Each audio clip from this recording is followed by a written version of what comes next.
Bwana mambo vipi, ile nataka nikusanue ili na wewe uweze kusanuka. Ni njia gani inatumika ili kubadilisha namba yako ya siri na watu wakakuibia pesa? Yaani wanaibaji pesa kwa kubadilisha namba ya siri. Wanafanya kama ifuatavyo, yaani wanaingiza menu ya Airtel Money. Hii ni kwa mtandao wa Airtel Money. Anaingiza menu yako hapo kwenye Airtel Money yako hiyo. Akishaingiza inakuja eleza, anachagua namba 7. Anachagua namba 7 akaunti au pini pale anakuambia. Ikienda namba 7 anachagua namba 1, namba yangu ya siri. Akiweka eleza tena inakuja hapo, eleza anakubali badili namba ya siri inabadilishwa. Anaweka namba ya siri ambayo ni 00 zikiwa 4. Akiweka 00 zikiwa 4 hapo, unakuja ujumbe kwa amefanikiwa kubadili namba ya siri. Hapo anakuambia tena rudia namba ya siri. Anakuwekea tena hapo namba ya siri.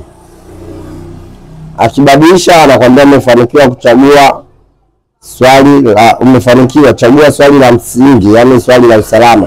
Utachagua unalotaka wewe. Yeye anaweza akachagua shule ya msingi aliyosoma, akaandika. Akiandika swali la usalama, jina la mama, ukoo. Huyu alichagua jina la mama la ukoo. Kwa jibu sahihi akaandika jina la mama la ukoo wake. Unaelewa bwana?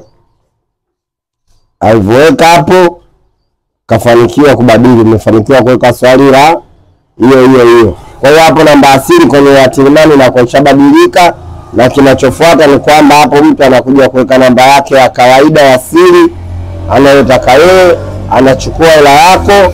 Akishachukua hela yako pale, mchezo unakuwa umeisha. Wewe unakuja kujikuta kwamba hauna salio. Yaani watu wanaofuata anaweka namba ya siri sijui nini. Akiweka hiyo tu basi wewe unakuwa una salio. Unashangaa, mbona simu yangu ilikuwa na hela imeenda wapi? Sijui Airtel amenibia. Kumbe ilimpa wakala akakuibia. Sanuka ndugu yangu.